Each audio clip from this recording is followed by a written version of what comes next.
Ini HRV baru ke ni?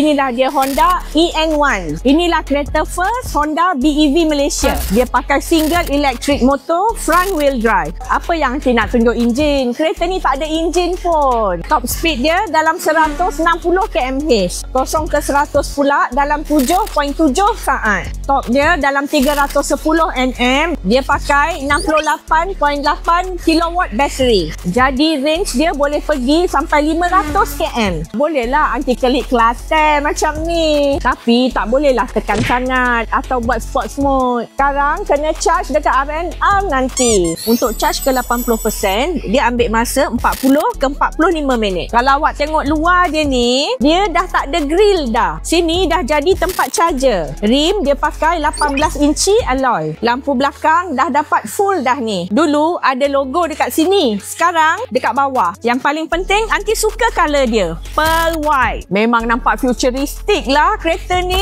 Kereta ni ada 3 mode. Dia ada sport, normal dan eco. Dekat dalam awak dapat full leather seat. Yang paling beza dekat dalam, infotainment dia. Sekarang awak dapat iPhone 15 inci dalam kereta. Kalau awak tengok butang aircon semua dah touch screen. Dah tak pakai button dah. Of course lah dia ada CarPlay dan Android Auto. Bukan itu je, meter dia pun dah full digital. Nak tukar gear kenalah ada gear stick. Ini gear stick dah tak ada, kena pakai butang. Yang paling penting untuk Aunty ada lampu tom yum lah. Tapi Aunty sedih lah ada colour biru je. Dia ada 4 USB, 2 dekat depan, 2 dekat belakang. Dan of course lah ada wireless charging. Awak risau pasal bateri? Honda Malaysia bagi sampai 8 tahun tau warranty bateri. Jadi harga dia berapa? Harga RM149,900 je. Tapi kan musim hujan ni, Aunty payung korang RM34,000 diskaun. Jadi last price Aunty bagi RM119,900 je.